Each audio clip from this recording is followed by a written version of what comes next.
નમસ્તે મિત્રો, આપનું સ્વાગત છે યુટ્યુબ ચેનલ ગ્લેમ ઓફ ગોડમાં। આજે આપણે ગીતાજીનો 12મો અધ્યાય ભક્તિયોગનો સાર જોઈશું।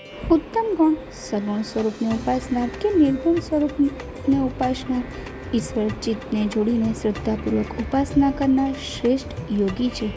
અવ્યક્ત એવા નિર્ગુણ સ્વરૂપમાં ચિત્ત જોડનાર યોગીને વધારે કષ્ટ ઉઠાવવા પડે છે। જેઓ ઈશ્વર પ્રત્યે સર્વ કર્મો કરે છે તેનો નાશવંત સંસારમાં જલ્દી ઉદ્ધાર થાય છે। ચિત્ત સ્થિર થતું ન હોય તો અભ્યાસો વડે મને પામવા પ્રયત્ન કર। અભ્યાસ માટે પણ તું અશક્તિમાન હોય તો મારે અર્થે કરીને કર્મ કરીને સિદ્ધિ મેળવ। પ્રભુ પ્રત્યે પણ જો કર્મ ન કરી શકે તો સર્વ કર્મ ફળનો ત્યાગ કર।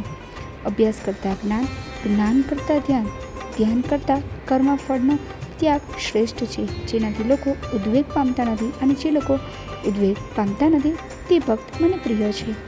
હર્ષ શોક વિનાનો, દ્વેષ નહીં કરનારો, ઈચ્છા અને વાસના, શુભ અશુભ બંનેનો ત્યાગ કરનાર ભક્ત મને પ્રિય છે। શ્રદ્ધાવાન, મારામાં ચિત્તને પરોવનાર, ધર્મરૂપી અમૃતનું સેવન કરનારા ભક્તો મને ખૂબ જ પ્રિય છે। આ છે આપણો 12મો અધ્યાય એટલે કે ભક્તિયોગનો સાર। હવે આપણે 13મા અધ્યાયના પાઠનું ફળ એટલે કે તેનું મહાત્મ્ય જોઈએ। શંકર ભગવાન પાર્વતીજીને કહે છે, હે દેવી, ગીતાના 13મા અધ્યાયનું મહાત્મ્ય શાંતચિત્તે સાંભળો। મધ્યપ્રદેશમાં વરાપુરી નામનું એક નગર હતું।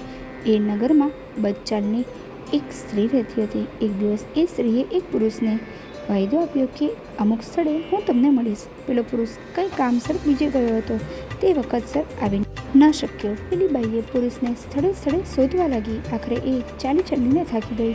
એટલામાં પેલો પુરુષ આવી પહોંચ્યો। બંને રાજી થઈને એક ઝાડ નીચે બેઠા। એટલામાં ત્યાં એક દીપડો આવી પહોંચ્યો। પેલા દીપડાએ બાઈને કહ્યું, હું તને ખાઈ જઈશ। પેલી બાઈએ કહ્યું, કેમ? ત્યારે એ દીપડાએ જવાબ આપ્યો, તું દુરાચારી છે માટે, એમ કહી દીપડો એને ખાઈ ગયો।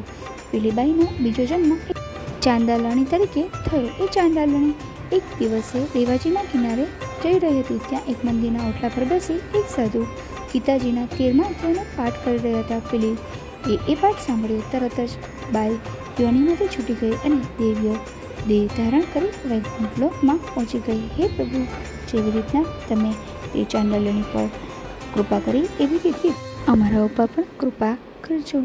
જય શ્રી કૃષ્ણ। જો આપને આ વિડીયો પસંદ આવ્યો હોય તો વિડીયોને લાઇક, શેર અને ચેનલને સબસ્ક્રાઈબ કરવાનું ભૂલતા નહીં। Thank you.